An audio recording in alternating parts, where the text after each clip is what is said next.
Before we get into this episode, we'd love to tell you about the 5th annual Imagecon, which is taking place on October 19th and 20th of 2021, where Cloudinary is bringing together thought leaders across all facets of visual media to discuss what it takes to create and deliver the most engaging visual experiences possible. You won't want to miss this complimentary virtual event, so register now at imagecon.com. All right, on to the episode.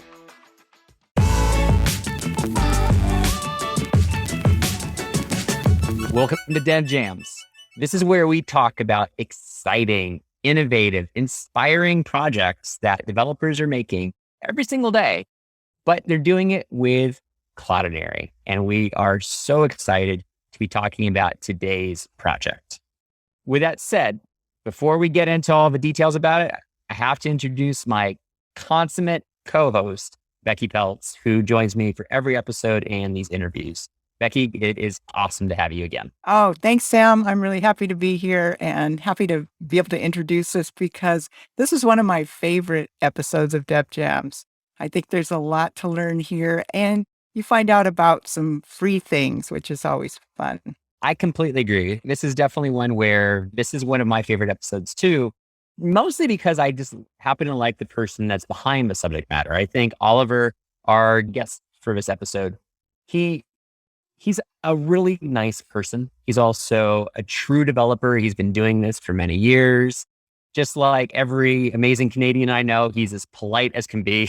So it was a wonderful conversation with him. I remember when I started at Cloudinary over 3 years ago now, and one of the first support tickets I ever helped answer as part of my onboarding period was to Oliver. And I was like, if all customers are as nice as Oliver, this is going to be a great place to work. And luckily that's been proven somewhat true. So definitely this was a case where Oliver's been a part of great projects. He's always tried to find vendors that he really has good relationships with and include them in their projects. And this one that we're going to be talking about for Iconduck, one of his projects, it's no different. It's definitely where Cloudinary plays a big part of this. And I'm really excited for him later in this episode to walk through all the different aspects of how he's using Cloudinary to deliver vector files, but also display them on his website as nice, transparent PNGs with all of the various centering and resizing that is taking place with the transformations. Yeah, one of the neat things too about him is that he is a co-founder of Stencil, which is a very popular place to create all kinds of graphics for social media. And for him to take on this project where he is spending time creating processes to curate essentially open source icons is really admirable. So let's get right into it. Let's go talk to Oliver. And then once Oliver and I and Becky wrap up our conversation, stick around because we'll have some key takeaways for you about some of the main topics that we think were covered in this long form interview and all that can help you in your next development projects. Oliver, welcome to the show. Hi. How's it going? We're doing really well, but I think we're doing better because we're getting to talk to you today because you're doing a lot of really cool things. And It's also a case where the things that you've been working on in many ways over the years, you're utilizing Cloudinary for a lot of the projects. And that, of course, that makes me happy. I'm sure that makes Becky happy too. So it's wonderful to finally have you on a DevJams episode to talk through one of the projects that you are working on, which I personally am very, very excited about, which is that Iconduck project you have. When you started working in web development, working in technology, and you started saying certain gaps, because it looks like you have your hands in lots of different projects. Yeah. What ultimately are you trying to achieve? What are some of the big goals that Oliver has when it comes to developing projects for the web? It's funny. I don't necessarily think generally through like a larger strategy or goal. I think since I was a kid, I've been coding since I was 13, 14.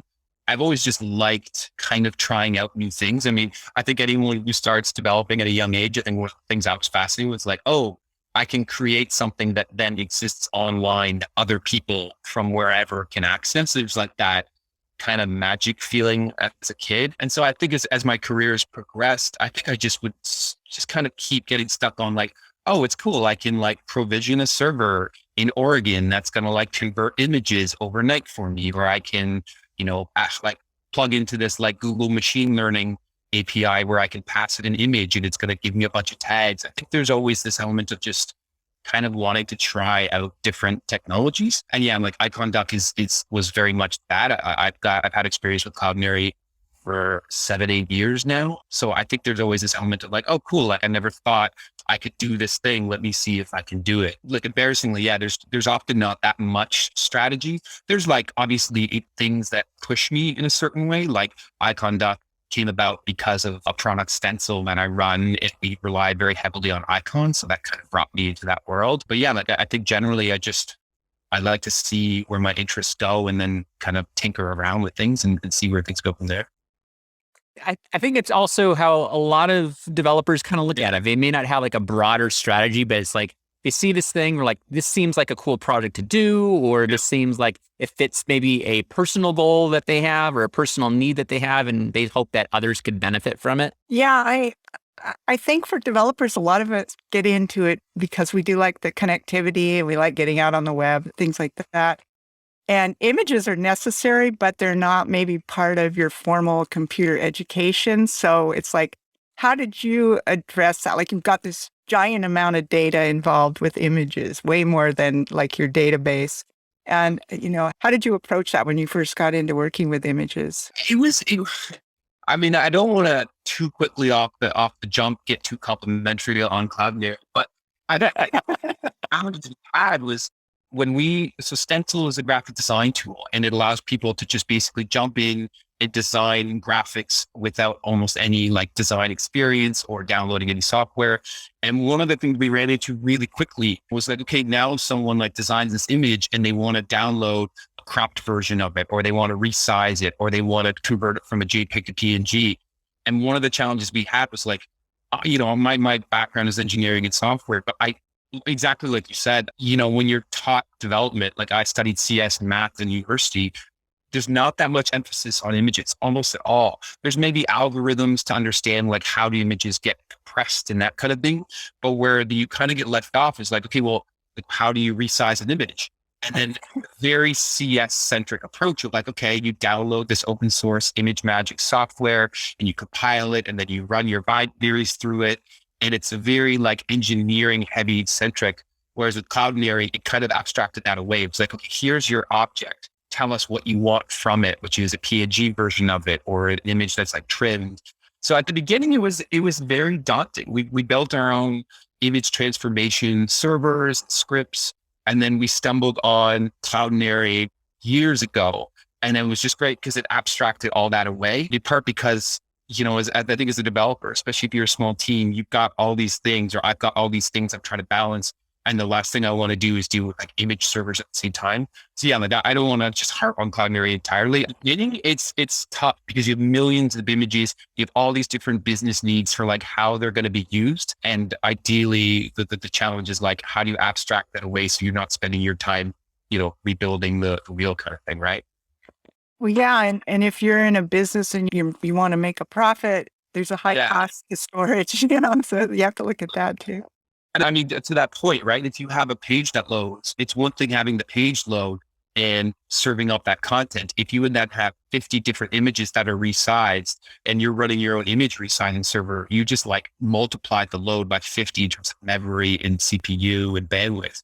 So that was like abstracting that out was pretty key for us. I mean, we learned that pretty quickly. Like, oh, we can't server because it's not going to be a good use of our time, right? And so with the service like Stencil, where you're helping to develop images in a way for people that are doing this, maybe no Photoshop, need quick social images, things like that, which I've personally used Stencil for. I think it's a great tool. Yeah. With the segue to say, okay, you have this project, it's very image-based, where you're allowing people to create things very simply and using Cloudinary for that. What was the segue, or what was the catalyst that allowed you to think, I want to start this additional project, which became Iconduck? Yeah. So there's the open source photo and icon world is pretty interesting. Like, I never thought I would learn about it as much as I did. And I would imagine a lot of people out there know about like the large sites. So photos, there's Unsplash, there's Pixabay, there's Pexels. for icons. There's the Now project, there's Icons 8, Flat Icon. There's like tons of these kind of quasi marketplaces, quasi open source initiatives to like pull together open source designers and photographers and kind of make all that information accessible. The place where, where Iconduck was a jump off from Stencil was there are hundreds of thousands of open source icons that just aren't in one central place. And I think part of that is because the profit motive isn't there. I don't want to get too Marxist or anything like that, but when you have all these designers who design these beautiful graphics, oftentimes they'll like create their own landing page, or they'll put them on GitHub, or they'll put them on like DeviantArt or some sort of site just to kind of contribute it out to the community.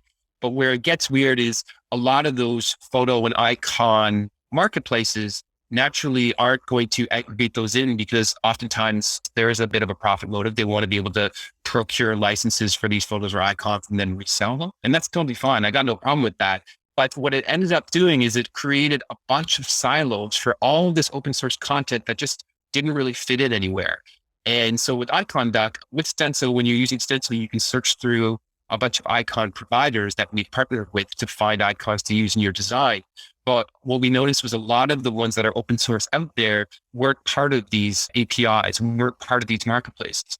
And so what we wanted to do was, okay, let's spend a bunch of time, find out, these hundreds of different repos and start to collect all of these vectors, create some sort of rudimentary tagging system so that now all these things that were kind of completely siloed away because there wasn't really a motive for any marketplace to include them are searchable. That was kind of the reason for bringing that in. And even at this moment, Stencil doesn't integrate directly with Iconduck. It was very much, let's like put this out there and just like kind of make it easier for anyone who's like stumbling from GitHub repo to find like a nice icon that they like. And what's interesting, you said the word vector, which is a very important thing we need to kind of unravel here. When you're talking about vector files and then web-friendly vector files, in many cases, you're talking about SVGs. So is that kind of what the goal is with something like is being able to make sure that we're deploying all these open source SVGs in a distributable way? Yeah. And so, again, developers know the challenge of semantics. I don't like the word icon, despite the fact that it's an Iconduck, because an icon is more, it's contextualized in terms of how you use a vector. I always use the term vector. SVG is also like the format type. But for me, vector just represents something that is not rasterized, right? It's something that can scale up and down and never lose any quality or anything like that. And I called it Iconduck because conventionally that's what people think of. They're like, I'm going to search for a frog icon or a tree icon or something like that. But yeah, so internally we reference everything as a vector, but a vector could be, clip art circa 1995, or it could be an icon that represents something in the real world, like an envelope or a check mark. And then now, you guys must know this too, there's this huge movement into illustrations, and those are generally vectors, but they're kind of like designed not to represent symbols or actions or anything, but actually to be like infinitely scalable, like almost sceneries, like a person sitting at a computer or someone like standing at a whiteboard and kind of scribbling something. So those are vectors, and we actually include them. We reference them as illustrations rather than icons. But yeah, the goal was to basically take anything that we could find that would scale infinitely, so is a vector or SVG, and bring that into one kind of quasi repository where you can search through everything. But the key for us was like, it couldn't be a bitmap. It couldn't be a rasterized image. It had to be something that if you want to use it at a 440 or you want to use it at a 4000 by 4000, it's going to work consistently across that. And it's also where when you typically are working with these vector files, if you did need it at 40 by 40 or 400 by 400, by using a vector, you're guaranteeing that there's never pixelation. There's never going to be a case where someone gets something and they're less than satisfied from the end goal of what Iconduck is doing. So I think that was a really smart move to make sure you're focusing on the vector as a vector first distribution service. I think that makes a lot of sense in my opinion. And it also just makes our life easier. Like with Stencil, for example, we could have gone the route of allowing people to search through open source bitmaps. But one of the first things you're going to run into is someone chooses a little PNG or JPEG that's 80 by 80. They want to download an image that's 2000 by 2000. And it's not even that it's not going to look good. They're going to think your software is buggy. They'll be like, well, why? Like, this worked fine on my screen. When I downloaded it, it's it's something went wrong. Like you guys, like something must be wrong with your system. And it's a very hard thing to get across to someone who doesn't have a strong foundation in design to be like, okay, like a bitmap is this thing and a vector is that thing. It's abstractly kind of complicated unless you start to like really understand the fundamentals of images.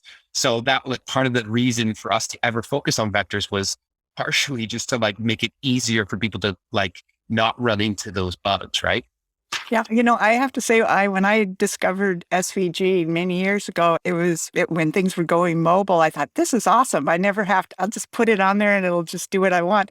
But we now are in a world where we're working with responsive images. So we don't get to use SVGs. We have to use PNGs, and then we need to scale them we need to use media queries and whatnot to get them so that they show. And I think your work here on Iconduck shows that you had to do that too. I mean, because you present them as PNGs for choosing, when you're shopping for them, say, but then you deal with that all kind of in the background with CSS. So it's kind of neat that you've got both the SVG made available, but then you also are working with them in a way that a lot of developers are forced to work.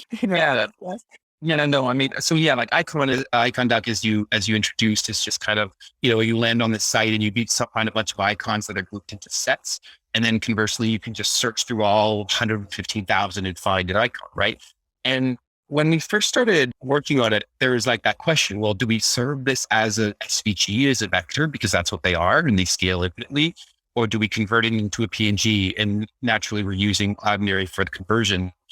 The problem you can run into with vectors is when you design a bitmap, like image, like in Photoshop or something, when you save that image, what you see is what everyone sees, right? Like obviously you're going to have scaling up and down issues, but you kind of design the aesthetic, and that is represented in these little pixels that like throughout the image. So if you look at it on your phone or on your computer, for the most part, it looks consistent. The problem you run into with vectors is vectors are written in code. So there are tools that abstract that out, like Illustrator, where you can kind of write the lines, like draw the lines and circles and shapes and stuff like that and color them. At the end of the day, a vector is just markup. It's just code that represents the aesthetic of what you see. But because of that, like abstraction, one designer who designs a football vector and another designer who designs a football vector, they might render completely differently because they put white space inside of the code in one place, or they put HTML comments into the vector file, or they like wrote it somewhat differently where one person is using like a large view box or a viewport and the other one's using a really small one. So the problem we ran into is initially we were going to serve these up as vectors on iconduck.com, but then you start to get into some inconsistencies with, well, what does it look like in Safari? Well, Safari renders this vector with a bit of padding on the left. Or everything, like, if the view box isn't perfectly, like a view box is an attribute inside of the vector file. And if they put a comma in the wrong place, Chrome will show it fine, but Firefox, it'll just show a blank page, right? So we ran into this the goal of vectors is to like make it abstract so it can scale infinitely, it could work perfectly and look really well.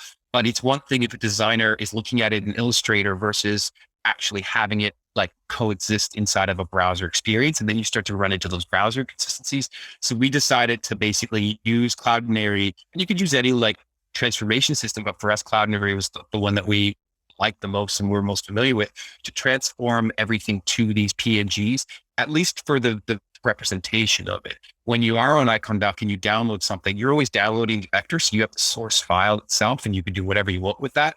But for the presentation of Iconduck, it just made sense to use PNGs because it made our life easier. And it allowed us to kind of get out the gate without having to like navigate all of these SVG kind of inconsistencies. Yeah. That All right, that was a long explanation for you. No, that really helps, I think, because I have talked to designers who, work in this Illustrator. Like I'm always going to use SVGs, and I'm thinking, okay, whatever you say. But the browser's always there to get Yeah. right.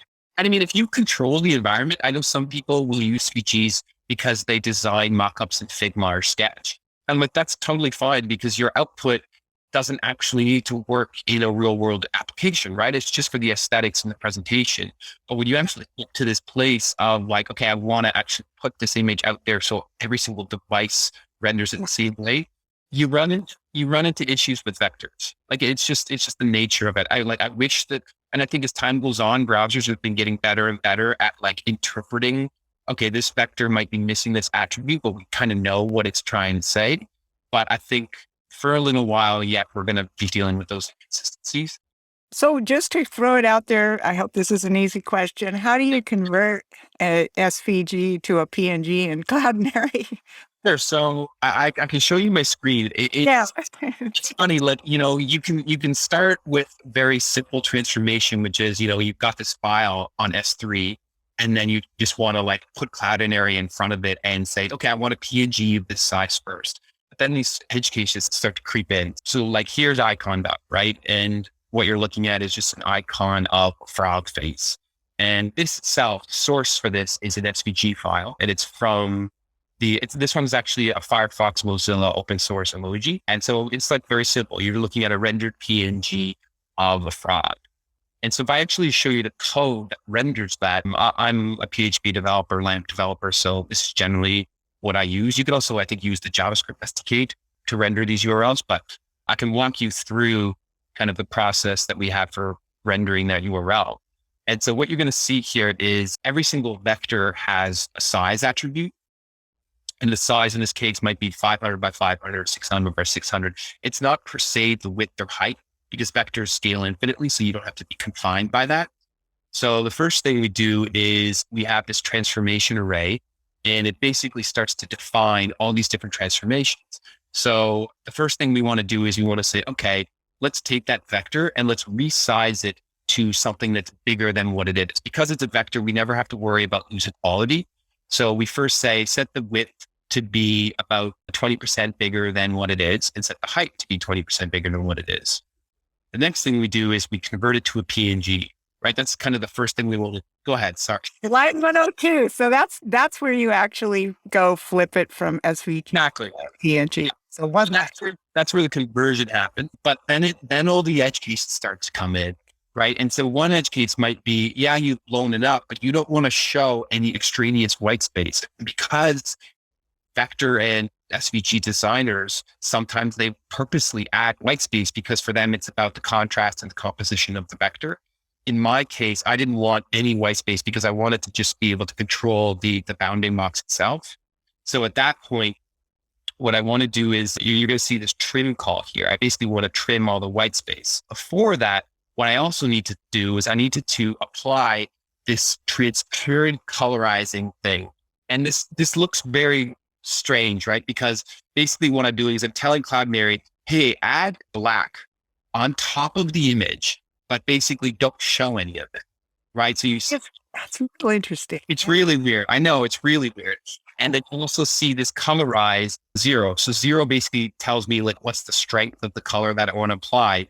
And the color in this case is black. Well, what that allows you to do is vectors have this really weird kind of quirk where even though like you might not be able to see a transparent little, like let's say a vector designer puts in a circle, but the circle's invisible. You can't actually see it with your eyes. What this does is it kind of tricks this new PNG that's been converted into like removing any extraneous kind of like artifacts, right? Because it basically just like applies, I'm trying to think of like a real world analogy, but it just kind of applies a coat on top of it that you can't really see, but that kind of clears out these kind of weird little artifacts that might exist inside of this render. I feel like we just learned a trade secret here. Yeah, I mean, I'll be very complimentary here. I discovered this through Cloudinary support. Okay. I was going back and forth with you guys, and I was like, I don't understand. Like, I don't see anything. And the person was like, okay, there are different tricks you can basically do, but they're like, our rendering engine, you don't see it, but it's there. And if you apply this kind of layer on top of it, it's going to basically reset things. Wow. So at that point, I know it's kind of funky, isn't it? At that point, then what I wanted to do is I wanted to also make sure that there was a bit of space around it, because what you don't want to do is you don't want to apply a trim on something that has a white box around it. So if you have a white box with a black vector in the middle, well, the designer in that case is purposely choosing to put a white box on it. And if you apply a trim to that, you're going to get rid of that white box. And in those cases, that white box might be core to the composition of the vector. So we add a bit of padding around it before the trim happens so that you're never removing anything that is vital to the presentation of the vector. So, it gets kind of, these are where the edge cases. I didn't really notice this when I was like browsing through thousands of icons. And every now and then I'd be like, wait, why does that one look funky? And I'm like, oh, that the designer purposely put white around it to contrast the stroke of the vector. What? So that's what this one is doing. Then we apply the trim. And then we basically say, okay, the size, which is 500 by 500, I want that maximum size. So even if the vector is a 2:1 ratio, 200 pixels wide by 100 tall, in this case, by using this last transformation, and let's say the value is 500, it just makes sure that the maximum width or height is going to be that 500 number. So in that case, it would be a 500 by 250 because the ratio is 2:1. Wow. I would love to show this off in training. This is really cool. Yeah. I mean, again, like I said, you guys helped me. Like I was going back and forth for weeks, and then this customer support went to the engineers. I was like, hey, why is this happening? So it was, your team certainly knows about this trick. And I mean, just to kind of go back one step before this is there's this process whereby we have to clean vectors. And what the cleaning of a vector allows us to do is there's all these open source cleaners. It's funny. Let's say you have a bunch of JSON or HTML, but there's like random white spaces scattered around, and it makes it really hard for you to read it, right? An SVG cleaner works in the same way. It allows you to pass a vector through this. Normally it's like a Ruby or a Bash script or a C++ script. You pass the vector in, it's going to get rid of all the cruft, HTML comments, title tags, make sure the spacing is properly formatted. And we always do that before we pass it to Cloudinary, because then Cloudinary gets a vector that is going to be kind of the cleanest version, because otherwise you do run into more artifact issues with vectors. So before we pass it to Cloudinary, we clean the vector through these open source libraries, and then we pass it into you guys and you give us back the PNG. Is that your implode command? So the implode actually just chains together all the transformations. But the cleaning, I believe I have a here, like you can see, I'm using the clean version of this vector here. Okay, got it. So it's pretty involved just to get a vector to look consistently in browsers. I mean, and that's always the promise, right? Like when you start a project and you're thinking, is this really worth it? And you start doing it and you realize how much work it is. Like, oh, cool. So the stuff I'm doing, other people would have to spend dozens or hundreds of hours just doing. So there's kind of that like nice feeling of carrying that, extracting that out, right? Well, do you want to go, like, just for anybody that hasn't been to Iconduck yet? Yeah, sure. Like, let's go to the homepage and just run a search and, like, well, just even the homepage. I think it's a very, very elegant looking site, like very nice laid out. My design skills aren't the greatest, but no. No, it looks really good. And I mean, just the fact that you see them presented as, PNGs with the, the transparent background, but then you actually get delivered SVG. And what we do is actually we're using Cloudinary in these cases to render a PNGs that's 3 times the size of what I'm seeing on my monitor. And that's because some of the new phones have 3 times pixel density. And so that's So like I'm on a Retina machine, and so naturally you do 2x, but now some of the new Samsungs and iPhones, I think, have 3x density. And so then if I do a search for, let's say frog, I'm on frog. And so now in searching, you've also had to do some analysis and tagging, and that's a big part of this too. So the process I can walk you through the process. So one of the things at the beginning was I just collected spreadsheet of all these different GitHub repos. I said, okay, here icon set called Tabler, there's Font Awesome, there's Google Material Design, there's all these kinds of repos out there. So I created a spreadsheet where I just collected all of them. And every Sunday I go through and I pick one of these repos. It's kind of my Sunday project I do every week. And I download all the vectors to my local machine. And I have a build script. And the build script will basically loop through the directory and find all the vectors that exist inside of this open source repo. And we'll take the file name of the file. So let's say the file name is just frog.svg. The challenge we have there is like, okay, that works really well if you type in frog into the search. What happens if you type in frogs, plural? We type in like reptile. Naturally, that's not located anywhere. So like within the file name. So like, how are we going to plug that piece in?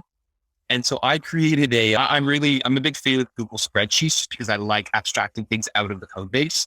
So I created this spreadsheet, and as you can see here, it's just called tag collections. And I put the word dynamic in the name just to like remind me when I'm looking at this file that this is pulled into code. And so every time I run this build script, what I do is I basically request this spreadsheet as a CSV, and I look through every single row and I'd say, hey, is the word frog in here? And if the word frog isn't here, I really hope it is for the case of this demo. See here. Come on, frog. If it's not, I'm going to add it. And yeah, perfect opportunity. Okay.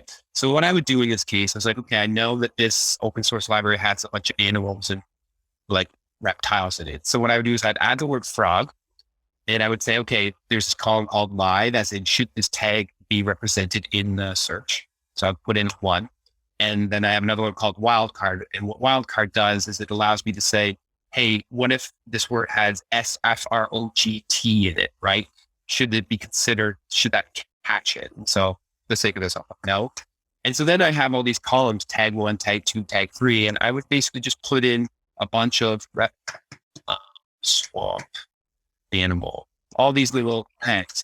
And so when the compile script runs, it'll pull in the file, it'll cross-reference the file name, and if it finds it, it'll consider that a tag, and it'll put that into our database. And at that point, we actually use a third-party company called Typesense, who's very generously sponsoring Iconduck. And it's kind of like akin to Algolia. So Algolia has kind of this platform where you pump in your database and it'll give you really fast, quick, relevant results. Typesense is something like that. The only difference is they have an open source hosted version, and then they have a paid version as well. And so when we run this build script, we compile all the tags, we send those over to Typesense. And then when someone does a search, Typesense is actually powering that. So we didn't have to build the search kind of out. Great. Yeah. You're pulling now from like on the homepage, you're showing a bunch of different sets that you've gathered from, but your search brings you back a collection that pulls from across all those sets. Exactly. Yeah. So there's a kind of 2 paradigms, right? There's like the paradigm of vector, and that's kind of an object, and it has things like tags. It has things like what the set is from. And then there's the set itself. And that's the Sunday task. Every Sunday I go find a new set that I want to include. Some of them are 45 vectors. Some of them are 4,500 vectors. There's like ton of range. And the goal for me, like, everyone knows about Google Material Design. Everybody knows about Font Awesome. These are kind of mainstays of the developer community. The part that I really love is when I find like a DeviantArt vector set that has like 40 people like start it, because those are vectors I would never have found. So I just like the idea of like finding these vectors that are kind of hidden away. Like a treasure hunt. Yeah, exactly. I found one 2 weeks ago or 3 weeks ago, and I thought it was just so clever. It's this one here, Pixel Art. It's Pixel Art's icon set. And it's, I think the GitHub doesn't have many stars, but basically what this person did was they just took all these conventional icons and turned it into like that 8-bit kind of vector feel. And I just thought it was really cool. Like it was just like a different one. And on every page I list like what the license is. So you can use it for commercial purposes. And then I always try to link back to the GitHub repo and the designer's website. Yeah, it's a really nice, it's almost like a good template for curation, because you've got a license, you've got the source, you've got ability to pull together different, from different sets, and see them together. So, yeah. Me and Becky, we work in training, we work in instructional design. So we use a lot of icons in our trainings. One thing that I've noticed looking at all the different icon sites, for the most part, they don't really focus on their APIs, or if they may not even have an API in this case. But like if you scroll down, taking a look at some of your icon sets, you have very clear ways for you to be working with the endpoints. Obviously you're a developer, so maybe it was something where you're like, well, that's something that I would have used, but what's the reasoning for this? And are you actually seeing people use this? So I mean, like going back again, one of the challenges, like all these little icon sets were like completely siloed, right? So creating Iconduck.com as a website obviously allows people to discover icons they may not have found. But exactly what you said, like since I'm a developer, I always think through like, okay, well, how do I plug this into whatever I'm building? Because a designer who is looking for an icon often will just need it for Figma or Photoshop or Sketch kind of design. And so for them, there's not that like, they often want to find one icon set and have things be branded consistently. But for developers, we kind of, like we're always looking at ways of like abstracting things or integrating things because we kind of live in code rather than on the presentation side. So the intention was very much, if this is something that Stencil would use and I would want an API for it, why don't I build that kind of from that point of view? So, how some people, at least 2 years ago, there was always that kind of adage, responsive first, design your app or your website to be responsive and have that be kind of your first approach. I tried to have a similar approach, like design it from an API first. So the entire, like even when you're up here and you click this load more button, this is just triggering my own API, right? It's just making an API call to itself and then loading in the icons.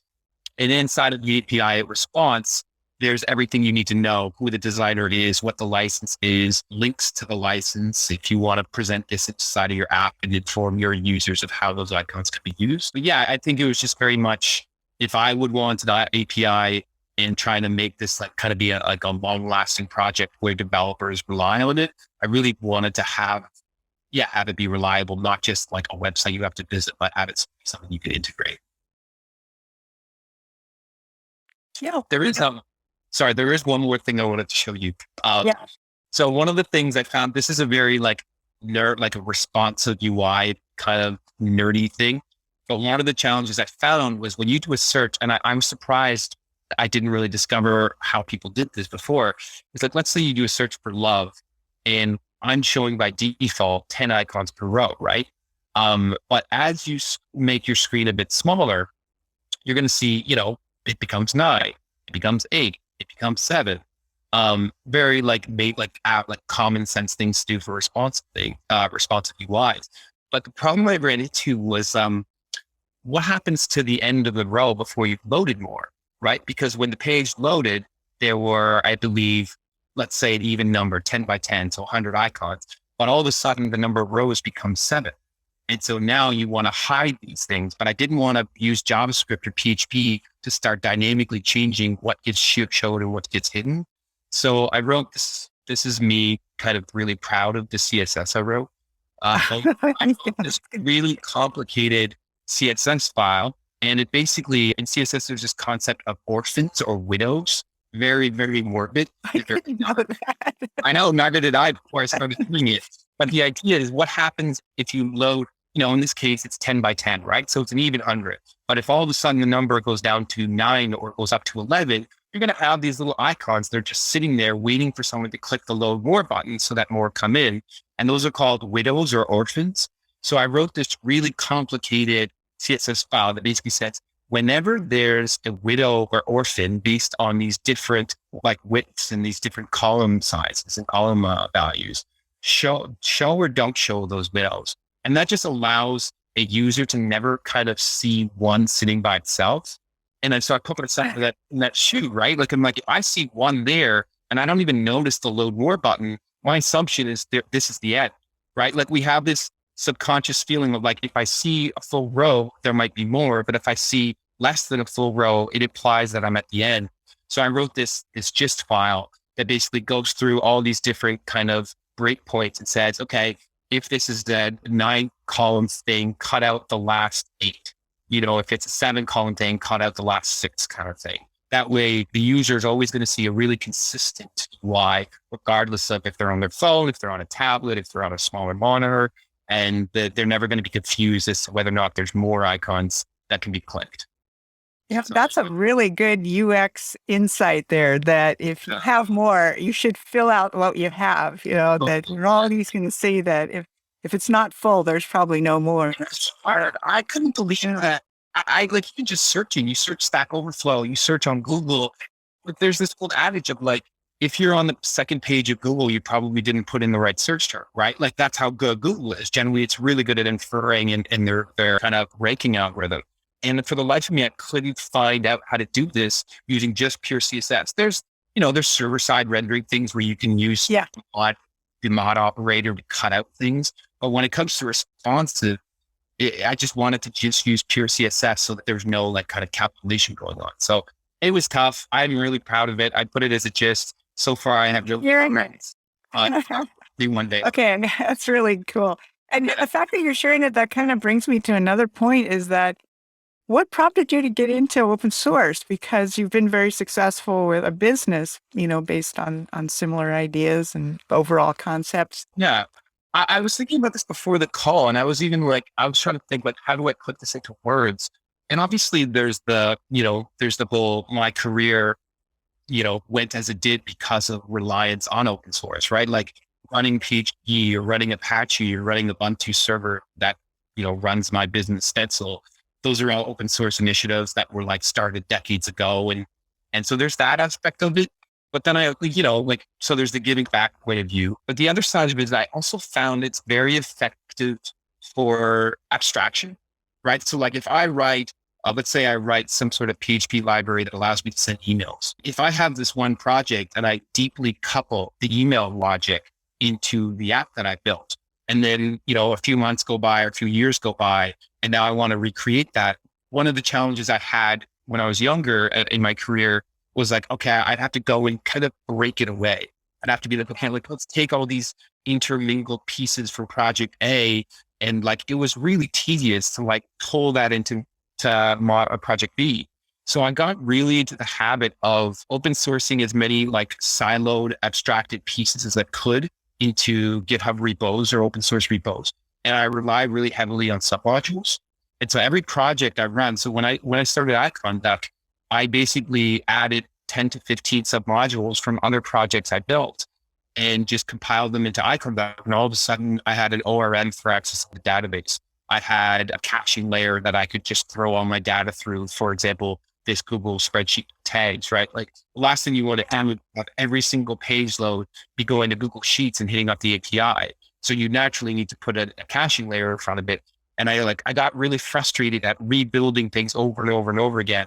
So there's the like altruistic angle, right, back to the community. But the other side of it is it just made me much more efficient when I was working on multiple projects. And it also forced me to think more about what I was building, right? If you're like, I'm just going to plug in this little email thing. Well, you don't really like, I wouldn't think too far down the line of like, should the subject be definable? Should the outbound sender be definable? So when I started to open source things or looked at that things through the lens of open sources, it forced me to think through the details of what I'm actually trying to do. And that down the line, like initially it's a bit more upfront work, but down the line, it just saved me tons of time, right?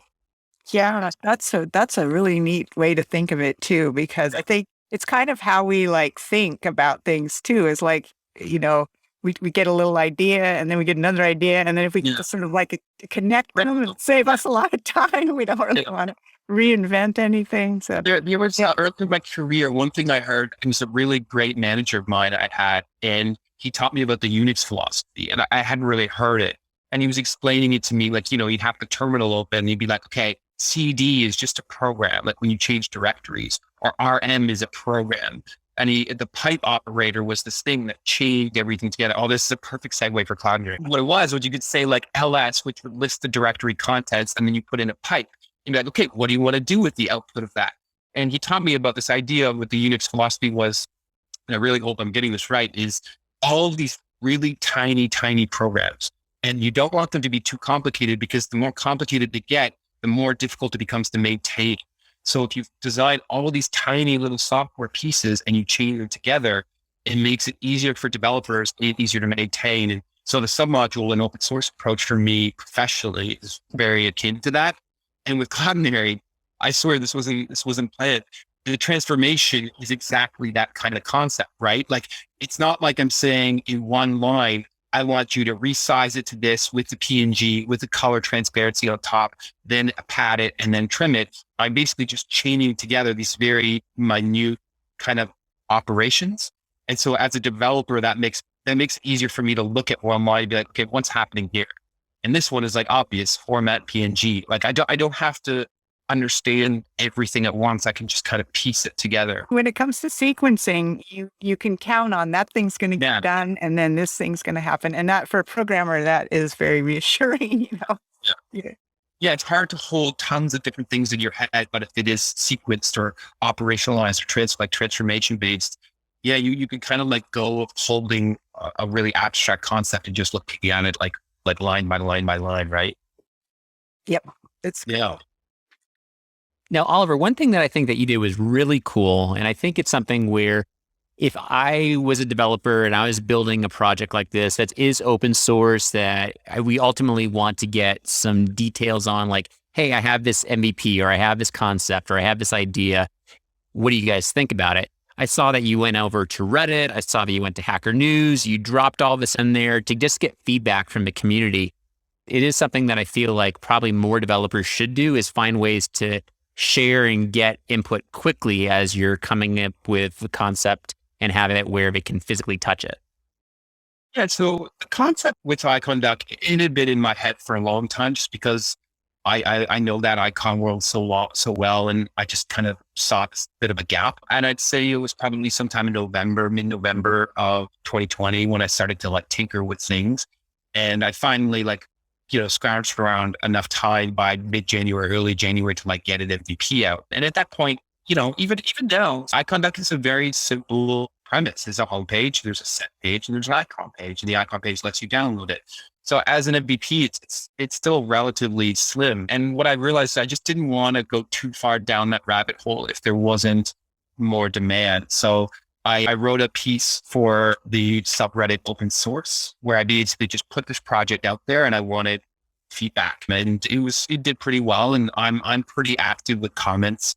I've always had this like ethos of like, if someone's commenting on what I do, I want to reply and acknowledge it. So with Reddit, I just was commenting nonstop with people's questions, and people were really great. They were like, okay, can you include this library? Or like, can you add the option search by set, not just like across the site, but like I just, Google material design is 4,500 vectors. I just want to search for that. So the feedback was really helpful there. And I duplicated that. I did that on Hacker News, I believe mid-January. And I wrote an article on dev.to, just kind of about my stack. And the stack was just kind of like, this is how the server side works. This is how I'm doing the image transformations. This is how I'm, this is the CDN I'm using for CSS files. So yeah, I was pretty surprised by the feedback. Like the Hacker News one, maybe that was the first one. I posted it. And I mean, Hacker News is very fickle, and you don't have the right title or the right time or the right day of the week, or some other news came out that day and that's it. It just doesn't take. And so I posted it and I went out for a coffee for like 45 minutes. And I came back and it was at like 150 uploads. And by the end of the day, it got to like 650. So it was at the top uploaded project of the day, but I didn't expect it. And I thought it was just really fascinating, people's people's interest in something like this. I was really surprised by it. And I mean, it's always a nice sign when like a project you've done kind of gets some light and it feels seen. So it was, I've been pretty active with Reddit's open source community, Hacker News. Dev.to was new to me, but I also just thought it felt a bit cathartic. Like I built this thing. It's very easy to just build something and then like, especially as a developer, like move on to the thing that pays you your income or something. And so like, I tried to force myself, like, no, I worked on this on the side for a couple months, like take the time to at least put it out there. And every now and then, every few days, it'll get really big in some random country. So it was really popular in Saudi Arabia in mid-February because the person who's the biggest Google developer advocate in Saudi Arabia tweeted it, right? So there was like a huge rush in Saudi Arabia. And then 3 or 4 days ago, it got really big in France because for a similar story, a really well-known developer in France tweeted about it and all of a sudden the traffic spiked. So I'm really glad I posted it on Reddit at Hacker News because that kind of kickstarted the visibility. And every now and then somebody will discover it, tweet it out, and I kind of get this new kind of traffic source and a lot of people writing blog posts about it. So it's been really, it's a good reminder. Like even if you think the project is very early in its stages or maybe that VP isn't that robust, just putting it out there. That was like a good reminder. Oh, I know when I went out to the repo for your site that Yep. what I saw was you're looking for help. Oh yeah. And that's a good, I mean, for a lot of developers, this would be a fantastic project to get involved in. You know what's so funny about this? It has 14 stars. I just thought it was funny that people were starring a help wanted repo, right? Cool. Like at first I thought I would put it on iconduck.com, but the eventual goal is to have as much of this be open source as possible. So I was like, you know what? I'm going to throw it up on GitHub itself. I felt like it was kind of meta in that sense. So I also just like the link putting help.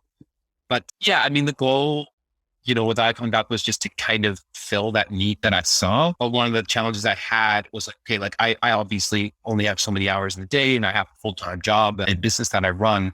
So my goal was very much to find the people who could spend a few hours a week, just, like even small things. Every week I add a new repo. And so I want someone to like find the designer and tweet it out at them and make sure they're acknowledged and like, post little graphics of different vectors and stuff like that.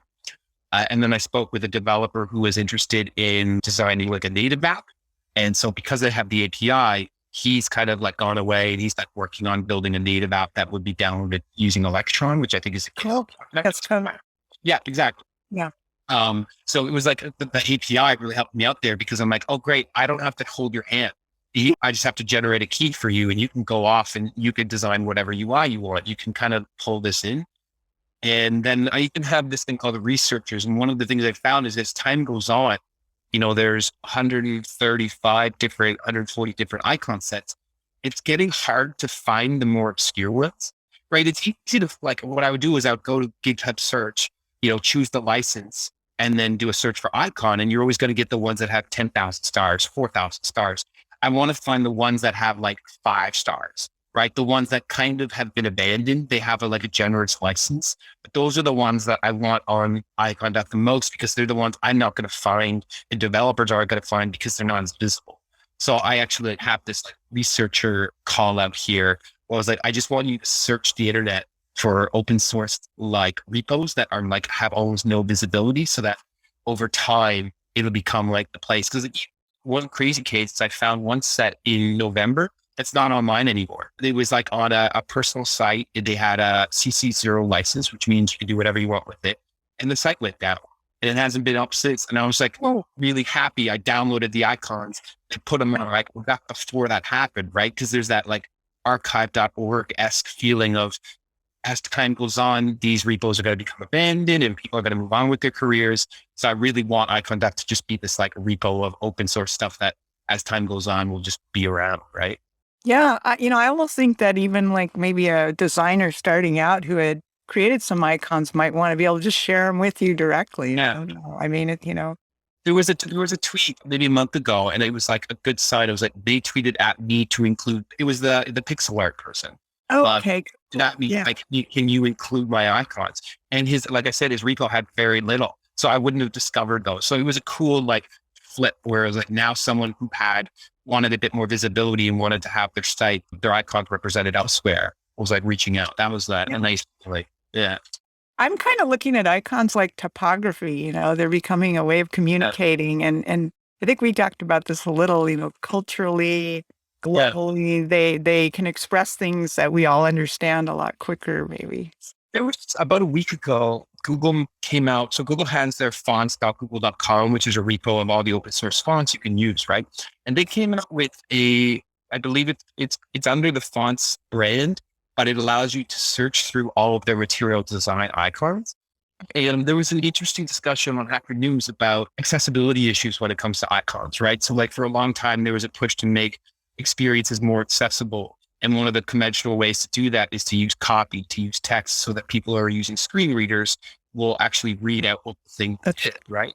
And so some of the feedback was the philosophy and fundamentals of icons is sort of starting to get lost where we're trying to express too much through the iconography and we're kind of not doing enough to make sure things are accessible.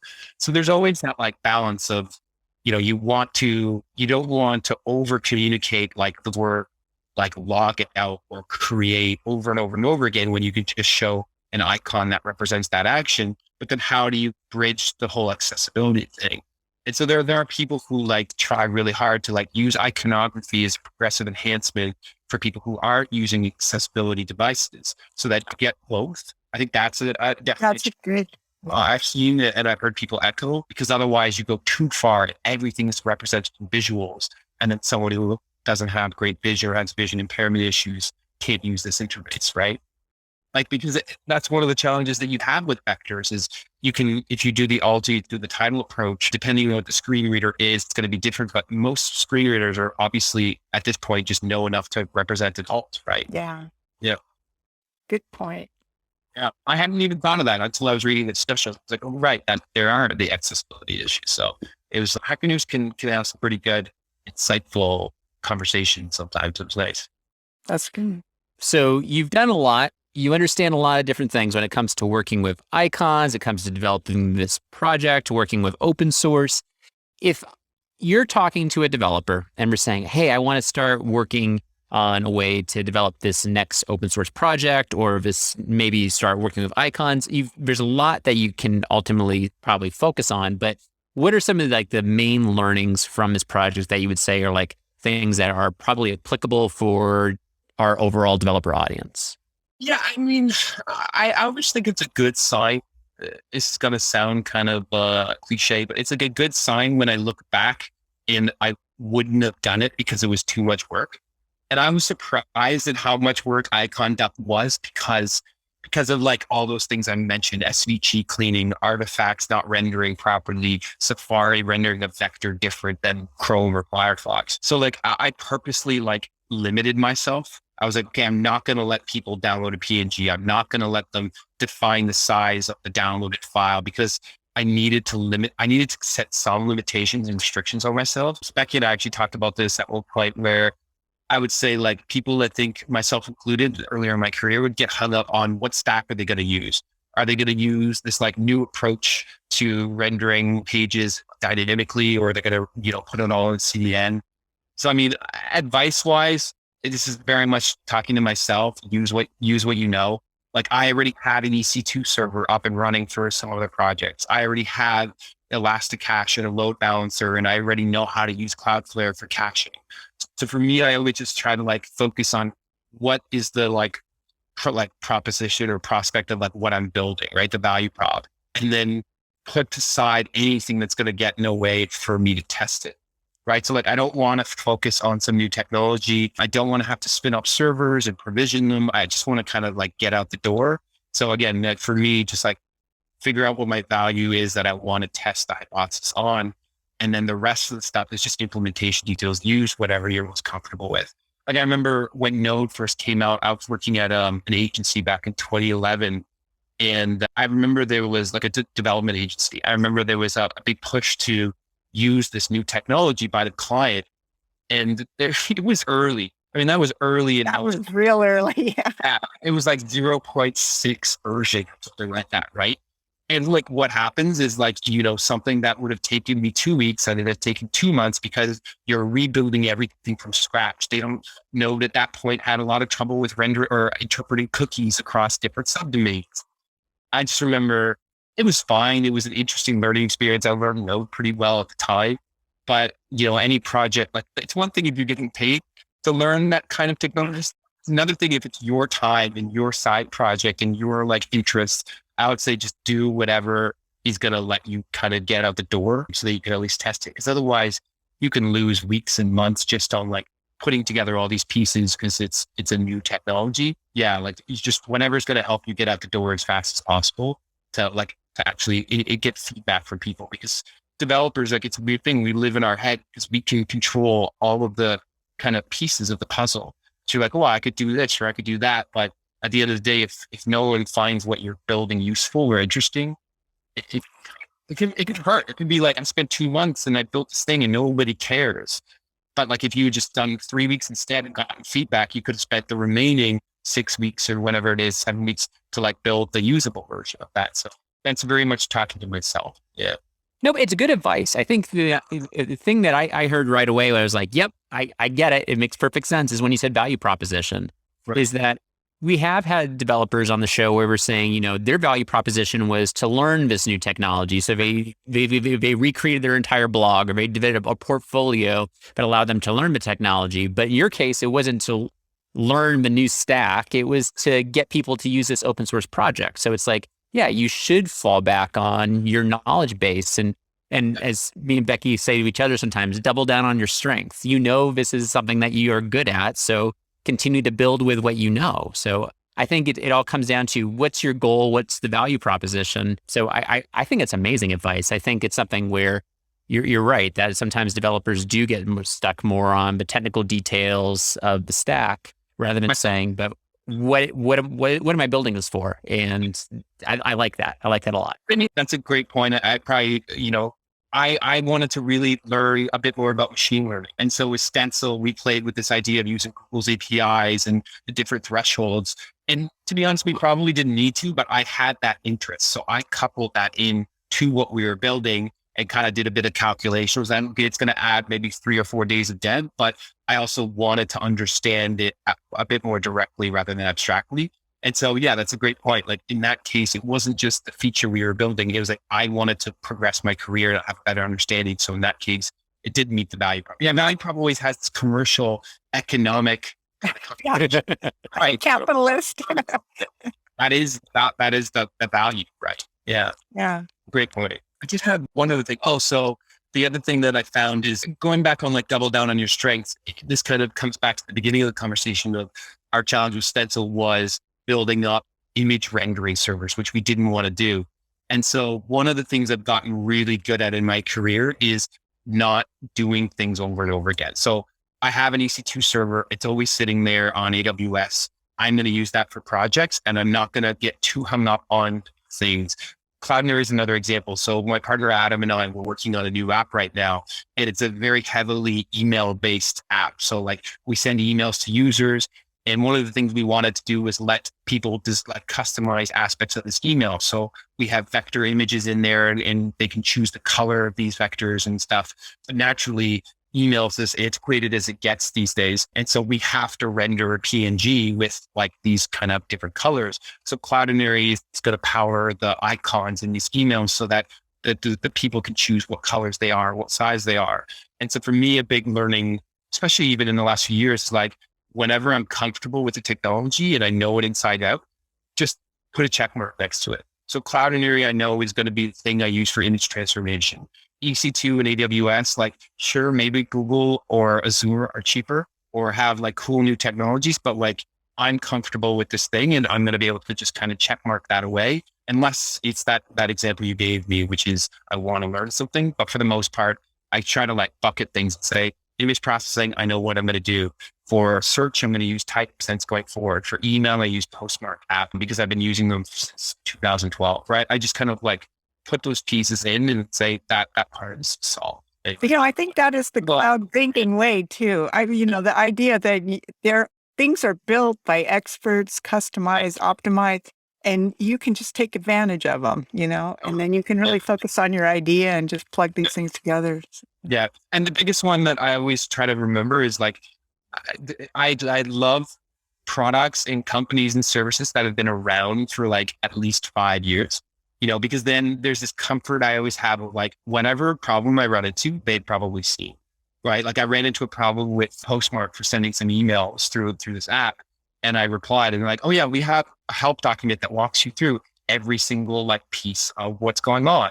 And so for me, there's always that comfort of, when a new service comes out, like it's totally fine to use it and get familiar with it. But I always tend to lean towards something that has really strong developer support. So like good documentation, forums are a big one, just because there's this comfort I have of like, I'm not going to be in this on my own. Yeah, that's always like a big kind of +1 for me when I know there's strong developer support and they've been around and they have really good documentation.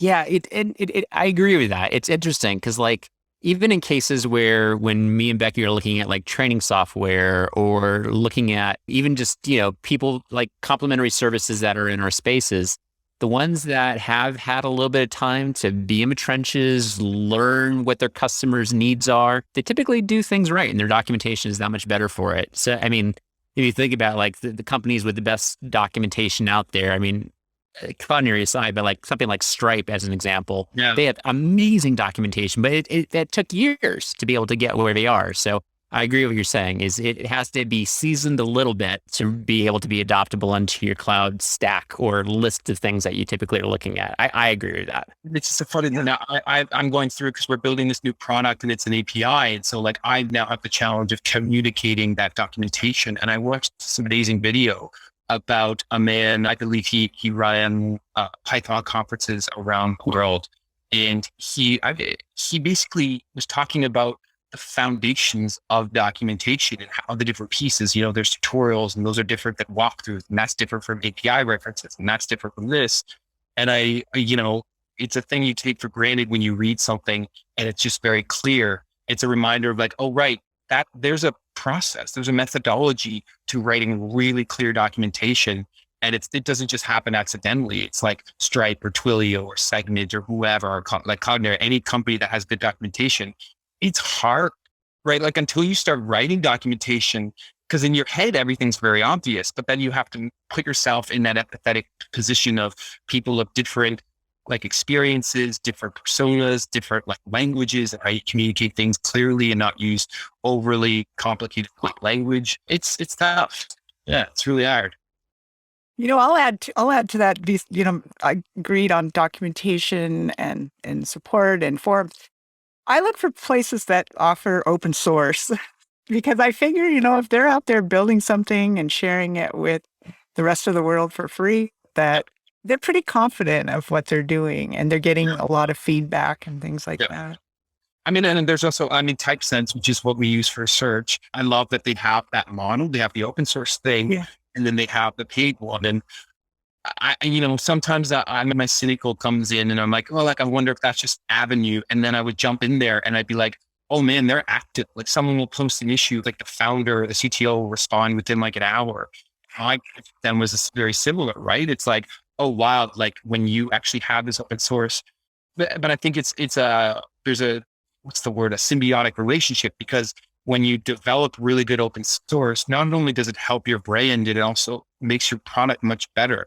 Because now you have people doing, it's actually a good story. One of the first experiences I had with Cloudinary was early on. There was a PHP SDK that you guys built, and I wrote a pull request, which I believe your CTO, whose name escapes me right now because this is 2013, but he responded and merged it in.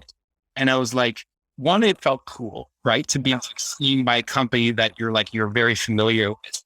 But the other side of it was like, it also makes Cloudinary's product better. It makes TypeSense's product better, because now you have all these developers who are like catching strange edge case bugs that you just wouldn't have caught because your browser is set to English and not to Chinese, or because you're not behind a VPN, or all these like little things that you can't do everything at the same time. So yeah, it's the same with me. It's always like a big plus one when I land on a site and I see like a GitHub repo. Right. I'm like, oh, cool. Like they're trying something to reach out to the community. I always really like that as well. So Oliver, call to action. What do we want? Someone that's watching this episode, they've listened to you talk for like, oh, I want to do something now. What do we want them to do? Want them to go check out Iconduck? What do you want them to do? Oh, in general, or just relative to my projects? Well, wait, okay. Let's start with your projects and then maybe get more altruistic after that. I mean, if you were looking for a graphic design software, get Stencil.com. More importantly, I mean, like I balance a lot of these different things. My partner and I are building this new API product called Zen Login. And the premise of that is we want to power the suspicious login detection for apps. You get those emails sometimes and it's like, hey, we noticed a new login. Like, was this you?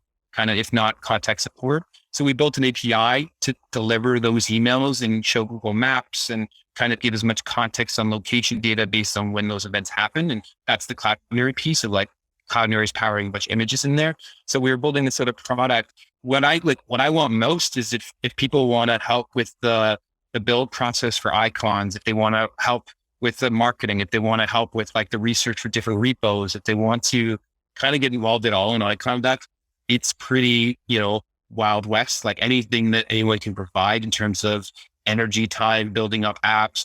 I was talking with one fella and we were talking about building an iOS keyboard, right? Like all of these PNGs and that they scale as much as we want. could we create a little keyboard where it plugs into these open source things and people could share these things? So any developer, anyone who wants to help on Iconduck, anything you'd want to do would be more than welcome, because my time is split somewhat between different projects. So yeah, help out if you're so inclined. Yeah, I mean, yeah, I would feel a bit like a buster if I started giving people a little altruistic advice. I mean, probably what I said before, just like if you're happy with if you have a value prop, don't get too hung up on like the different technologies. I think earlier in my career, you hear something and you think, oh, I need to use that now because that's where everybody else is going. And there's like this fear of missing out. There's this fear of becoming a bit antiquated with your skill sets. But, I think just enjoy what you're doing. And if you want to learn a new skill set, fine. But if you want to test an idea, yeah, try not to get too focused on like the right way to do it. Because realistically, if it has any legs on it, you're going to rebuild it multiple times anyway over the coming years. Yeah. Absolutely.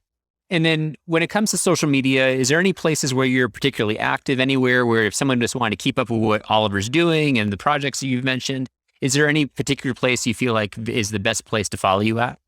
I'm not active on social media. Strange. Yeah. Kind of strange considering the graphic design app. I mean, I do have Twitter. I don't personally use it, but I have one for Iconduck. It's I am Iconduck. It's a homage to Iron Man. Also, it was the only one I could find.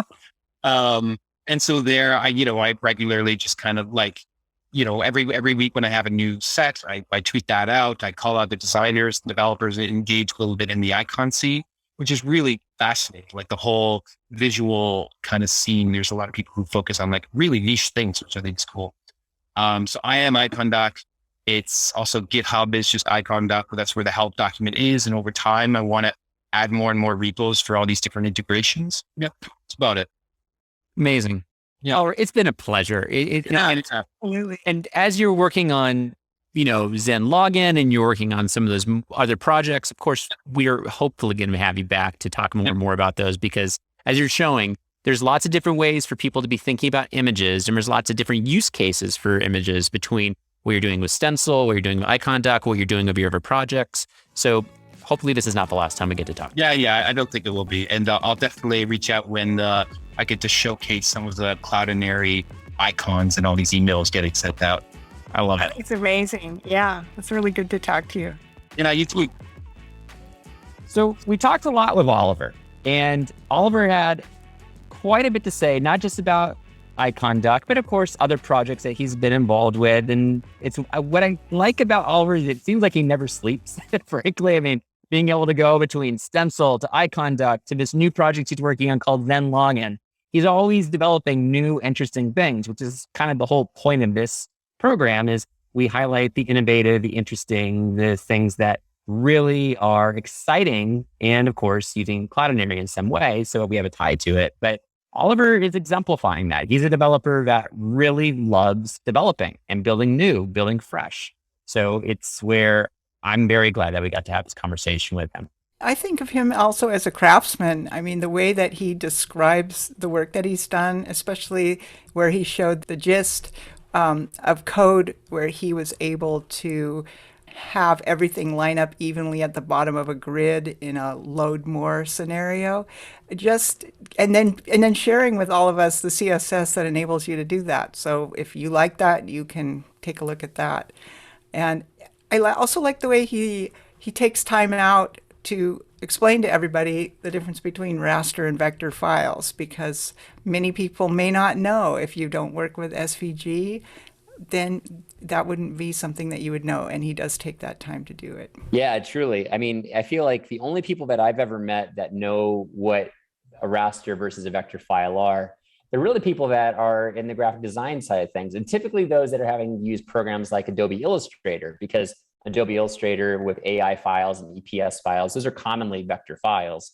So those are the only people that ever make that distinction between raster and vector. But yes, most definitely a lot of developers, unless they have to deal with that type of file on a regular basis, like an SVG, it's not something that you have to dive into that much. I mean, sure, there's other people that I think would use vectors. Probably people are like involved with like AutoCAD software, but it's a very different output than what Oliver was able to walk through in this episode. And knowing how to use these types of files and when it makes sense is something that may not always be readily apparent. So I think it was good to have his breakdown of it.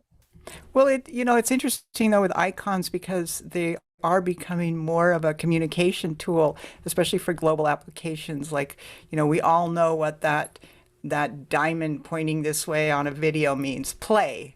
So it's an easy way to avoid having to write the word play everywhere and translate it. So icons are really important, and as developers start needing to include them, they may not have had to think about SVG or how they're going to use them, but now they need them, and now they can get them for free. So that's really nice. It is. And it was something that we've talked about in a few other cases with not even just this project, but finding good icons. It's not easy. And the fact that he's creating this wonderful repository of repositories in many ways to be able to say, go to this place to find what you need for your project, and dedicating every Sunday to finding a new one, as he said in the episode. It's an arduous task, but it's also one that is going to benefit, I think, a lot of different people, and especially developers. So it makes me happy. It makes me happy that Oliver exists and that he's doing the work that he's doing today. Yeah, and I think curation of web assets is becoming more and more popular,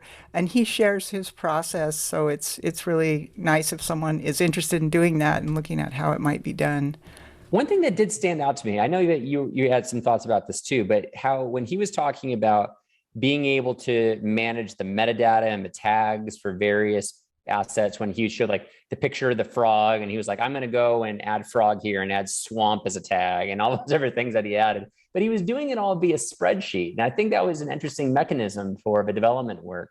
I think it's great. I mean, it's a nice, simple approach, low overhead, and now with all the kind of APIs you can do against spreadsheets, why not? It's easy user interface, but still accessible by API. Yeah, and if you think about what that is, like a Google Sheet is really accessible to anybody. Anybody that has a Google account, which of course that seems to be free too.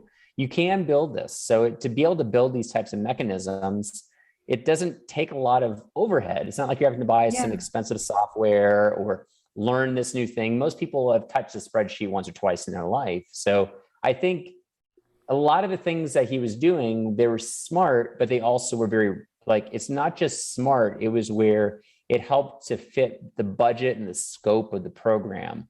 So it definitely shows he's thinking about this from a business sense when he's doing things like that, rather than just saying like, I'm going to develop this and maybe some of the things I'm doing aren't going to be sustainable or may ultimately cost me more in terms of overhead or time spent. So I liked this type of work, like finding the right mechanism for what you need it for. And the spreadsheet in that case worked out nicely.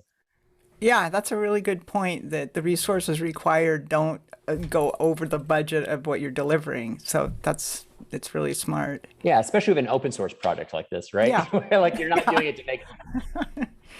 Yeah. Yeah, the web has always had a lot of free aspects to it. So it's nice to keep that alive. I think the other thing that I found that I was very happy to hear, and of course our support team will be happy to hear it too, is that a lot of those really cool practices that he talked about with using the colorized transformations and being able to do certain things in a workflow with the way that he set up the transformation sets for his SVGs to display them as PNGs the right way on a site. He got that from our support team. It wasn't like he came up with this by himself. And that's not to say like every time you need something, you should ask for support, but there are companies like ourselves that have been around for a little bit. And so we have had probably every scenario thrown at our support team. And there are times where we can pull this out and make it applicable. So I think don't feel like you can't ask for support, not just from Cloudinary, but just any company that you're doing work with.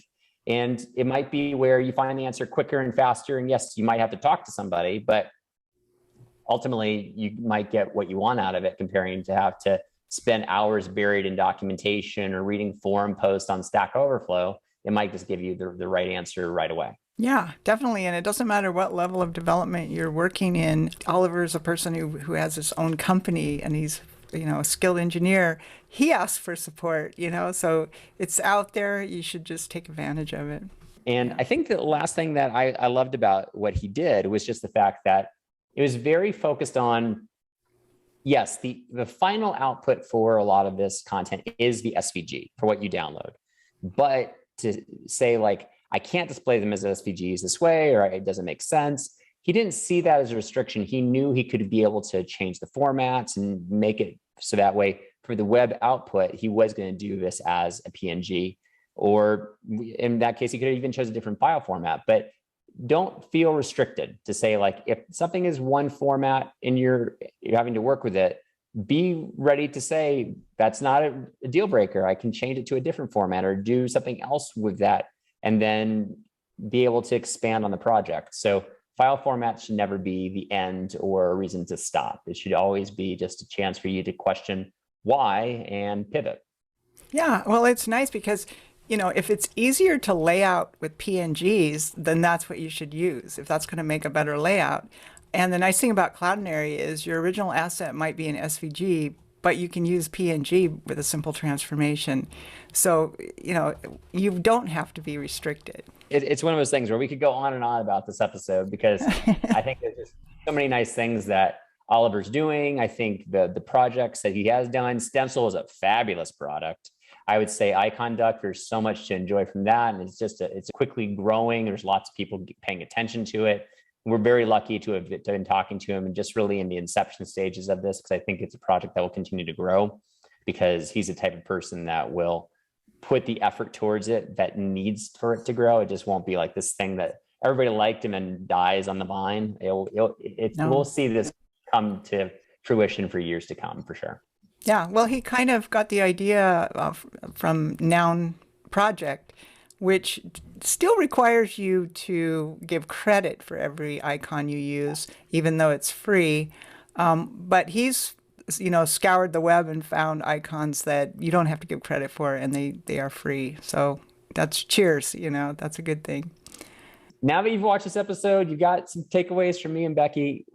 Here's one thing that we're going to ask from you, and that's to tell somebody about the episode. That means whether you liked it, whether you got a certain nugget from it and you want to share that specific nugget, whatever it is, but go on social media, post about this, tell somebody about this. And if you do share this and let us know about it, we'll be happy to increase your Cloudinary plan by 1 credit.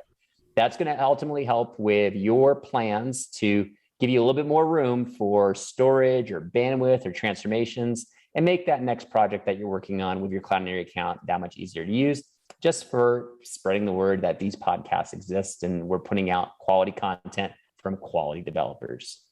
Also, if regardless of what you're listening to, whether it's Spotify or YouTube or Apple Podcasts or the Cloudinary Academy, we're in lots of places, but wherever you're watching or listening, if you can indicate that you liked it or have a chance to subscribe to our content, that makes all the difference in the world to us and all the goals that we're trying to hit with this program, because we want to be able to reach more and more developers and help them with their projects with content like this. So with that said, on behalf of everybody at Cloudinary, and I'll speak for Oliver on behalf of Oliver too, thank you for watching DevJams. Thank you for listening to DevJams, and we will hopefully have you around for the next episode. See you then. Thank you. Bye.